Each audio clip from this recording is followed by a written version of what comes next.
Alors, c'est une bonne transition pour donner la parole à Camille. Alors, comment cette banque, enfin, tu t'es retrouvé appelé ou sollicité par une banque? Est-ce que tu veux la nommer ou tu veux la garder incognito? On peut la nommer, mais je pense que ce qui sera intéressant, c'est de voir un peu ce qui s'est joué au-delà de cette banque pour une entreprise de cette taille-là, pour qu'elle ait utilité à aller chercher la Voilà. prospective. C'est la Société Générale. Voilà, comme ça, la question ne viendra plus. Alors, une grande banque française, Une la grande banque Société française, Générale, tout à une des fait. deux plus grandes banques françaises. Et du coup, Oui, oui, vas-y. alors, donc là, je crois, plus fort, je crois que l'idée de départ était de pouvoir transmettre un peu ce que ça signifie de travailler en prospective dans ce type de démarche. Peut-être un petit mot quand même sur le cadre avant d'entrer dans ce détail-là. Et un petit mot aussi pour dire que j'ai travaillé sur cette banque-là avec Marguerite Grandjean, qui est là parmi nous, avec qui on a fait ce travail avec eux.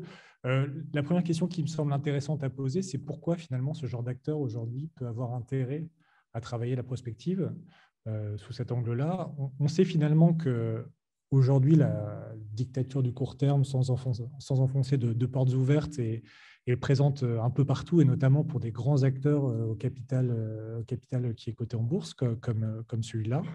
Et que finalement, les enjeux pour la direction au sens large de ce type d'acteurs sont à extrêmement court terme. Pourquoi, dans ce cas-là, se concentrer sur des questions de prospective? Qu'est-ce qu'il y avait à aller chercher de ce côté-là? Il y a un premier élément qui est très contextuel, qui est le Covid, mais qui s'inscrit dans une réalité bien plus large, qui est celle, on en a beaucoup parlé, de la complexification du monde et du fait que finalement, pour des stratèges classiques, le cadre, on pourrait dire le plateau de jeu stratégique, puisque c'est nous comme ça que nous on l'a appelé dans le cadre de notre mission, dans lequel se situe la prise de décision, est de plus en plus illisible. On a été dans un monde qui, alors, pour partie artificiellement, pour partie parce que réellement les flux de communication et d'interaction humaine étaient moindres, étaient beaucoup moins complexes que dans les années 80.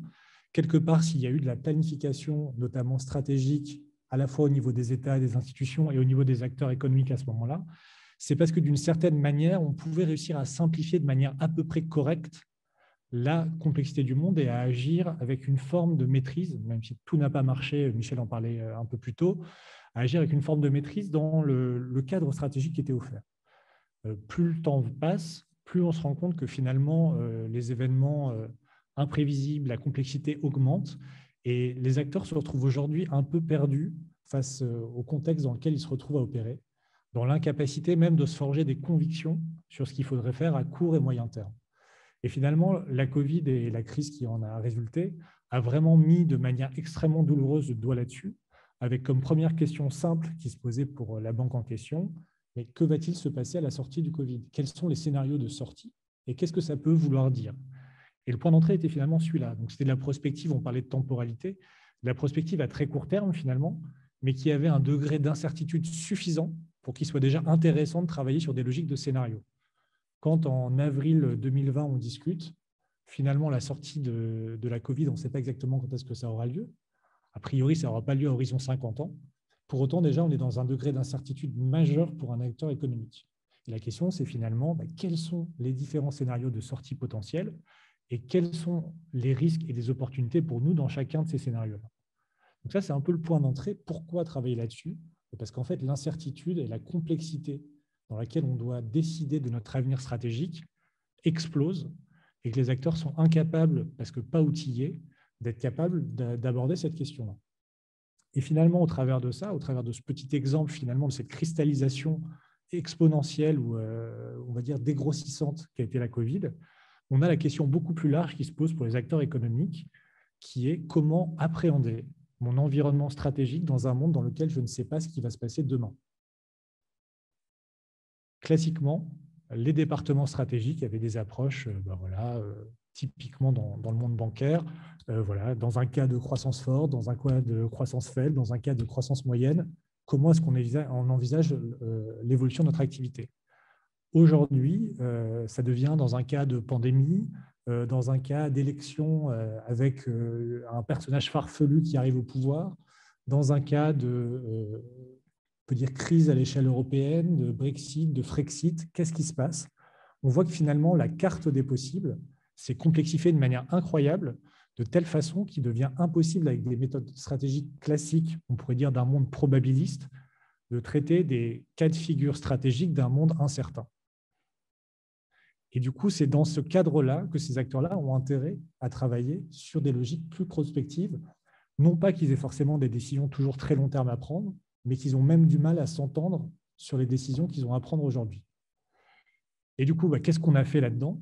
Nous, on a essayé de travailler sur 2 dimensions, puisque du coup, ce sont des acteurs qui ont des questions concrètes qu'il faut aussi traiter.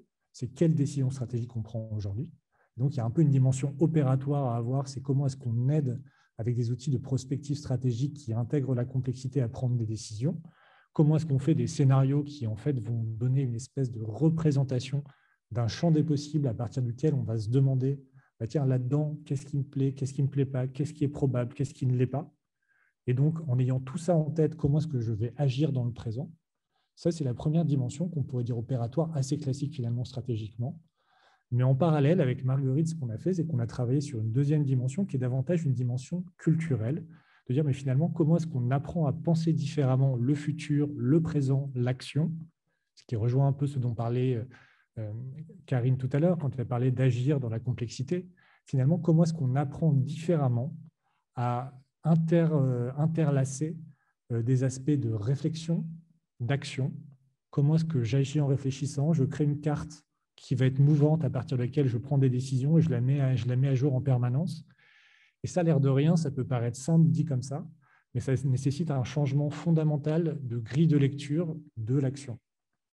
On sort d'une dimension un peu causale de effet-conséquence, où est-ce que j'ai envie d'arriver, qu'est-ce que je mets comme moyen en place pour y aller, et on rentre dans une espèce de conception où finalement on va agir à partir d'hypothèses de futur qu'on pose, qui vont en permanence être réinterrogées au fur et à mesure qu'on avance, en fonction de est-ce que les choses se passent comme j'imaginais, comment est-ce que la carte des possibles évolue au fur et à mesure que le temps se déroule, et comment est-ce que je réajuste mon action en permanence.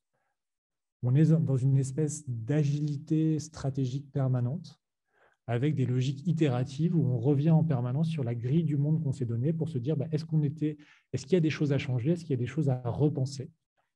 Et l'air de rien, dans un monde qui a beaucoup besoin de certitude pour prendre des décisions, qui doit poser des constats, des hypothèses fortes, etc., c'est un changement, on va dire, culturel radical. Et plus largement, pour ces acteurs-là, on a le sentiment, avec Marguerite, qu'on est aujourd'hui dans une espèce de changement de paradigme, pour le coup, dans la façon de prendre des décisions, dans la façon d'aborder notre environnement stratégique. Et la prospective, ce n'est peut-être pas la seule approche, mais une approche en tout cas qui permet à la fois de continuer à décider, de continuer à penser le cadre stratégique dans lequel on décide, et de changer culturellement en même temps qu'on le fait, notre façon de regarder l'action. Et c'est ce double aspect opératoire et transformationnel qui semble extrêmement intéressant pour ce type d'acteurs, qui apprennent à agir différemment en même temps qui créent les conditions de prendre des décisions dans un environnement complexe. Finalement, on se rend compte que cette situation peut être, on a parlé d'une banque dans ce cas-là, donc adaptée à des grands acteurs du CAC 40 qui ont un contexte environ, on va dire, changeant extrêmement rapidement, car mondialisé, avec des enjeux qui peuvent bouger extrêmement vite. Mais la question dont on parle, c'est-à-dire la complexité et la façon de prendre des décisions dans ce cadre-là, est généralisable à l'ensemble des acteurs, à des degrés plus ou moins grands. Tout le monde est amené à penser dans un contexte différent. Et du coup, très clairement, par rapport à la question de départ de Michel, qui est de se dire finalement, est-ce que ça a du sens à des niveaux sectoriels? Nous, on est convaincus que ce dont on parle est un changement plus large. Marc Luix parlait de changement qui vient du bas. C'est finalement l'environnement, c'est encore plus bas que le bas. C'est ce qui est en dessous des gens, qui est en train d'amener notre environnement global d'action, qui est en train de faire monter cette nécessité de prendre en compte une complexité du monde plus grande. Et la prospective est une façon extrêmement puissante à la fois de rendre ça visible, parce que quand on travaille sur des scénarios, les gens se rendent compte de toute la complexité du champ des possibles. Et de fait, on n'a même pas besoin de convaincre par des discours. C'est vécu par les gens qui travaillent sur les scénarios du futur.